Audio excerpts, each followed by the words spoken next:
guys, it's Tiffany. Welcome back to my channel, and today I'm going to be reading one of my Stanford supplement essays, and this one is about intellectual vitality. The specific prompt was, Stanford students possess an intellectual vitality. Reflect on an idea or experience that has been important to your intellectual development. What I do know for sure is that Stanford has such a big emphasis on intellectual vitality, and that can mean a lot of different things to different people. When I thought of this question, I thought of me meeting this Vietnam War veteran whose story really impacted my life. So this is what I wrote. I met a man who became homeless at 10, lost his father at 16, nearly died fighting in Vietnam, and saw his adult son die in his arms.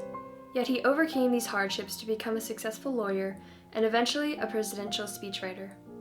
He is Ross, a former combat veteran and prisoner of war of the Vietnam War, whom I recently interviewed for a documentary.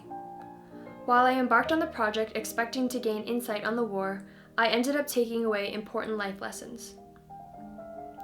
Although Ross has suffered from many life tragedies and still has occasional relapses of PTSD, he chooses to remain optimistic and focus on the positive aspects of life.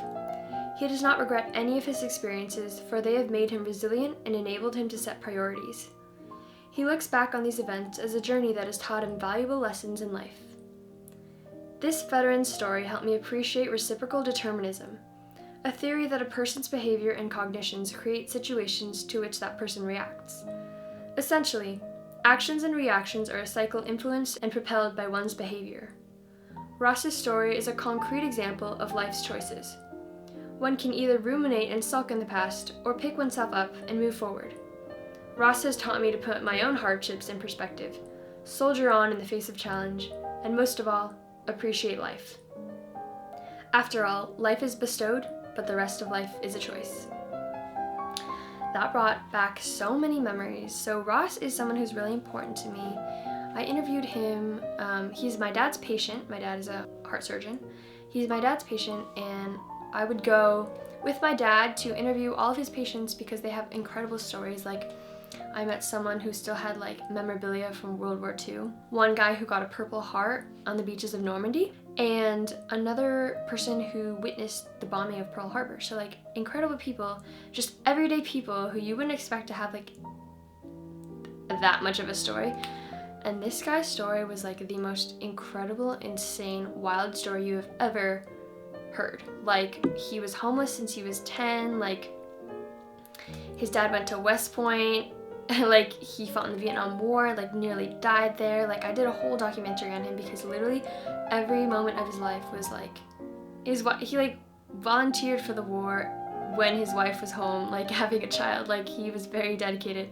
He is someone who I really appreciate and who I think has such a positive outlook on life despite having gone through so much. You don't understand the amount of death and killing he has seen. And I remember him telling me that when he was sleeping, if he ever heard a noise, he would wake up and be sweating and be scared, and he would sleep with a knife under his pillow. People who haven't been in those situations, I don't think we will ever understand what it really was like and what really went down and how bad war really is, which is one of the reasons I made the documentary, was to expose that side of war that our grandpas were in.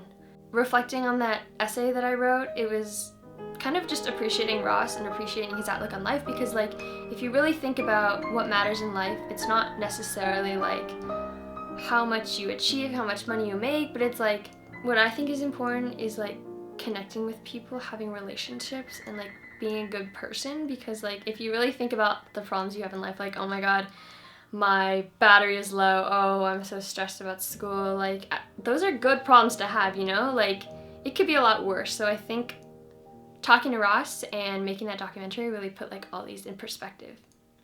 And I'm just so amazed, if you've ever seen a documentary, it's called The Lady in Number 6, and it's about this woman who was put in a concentration camp, and she was a pianist, and she was 106 when it was filmed. It's my favorite documentary ever, and she was just so happy. She's been through so much. Her son died also, just like Ross. His son died in his arms. She obviously had times where she was struggling, but her outlook on life is so good, and like that's what I aspire to be. I aspire to be like a positive ray, like the embodiment of love that I can just like pour out to people, because I think that's honestly, like, it makes you happier when you do things for others, and it makes you more fulfilled when you do things for others than when you do them for yourself. So that's like a very long tangent, but I was just reflecting on like life and what's important and like values, and I think that's what Stanford means by intellectual vitality. They mean like they want you to really think about things and not just take them at surface value. They want you to explore things. So thank you again for listening to my essay, my story, and I hope to catch you in the next video. Bye.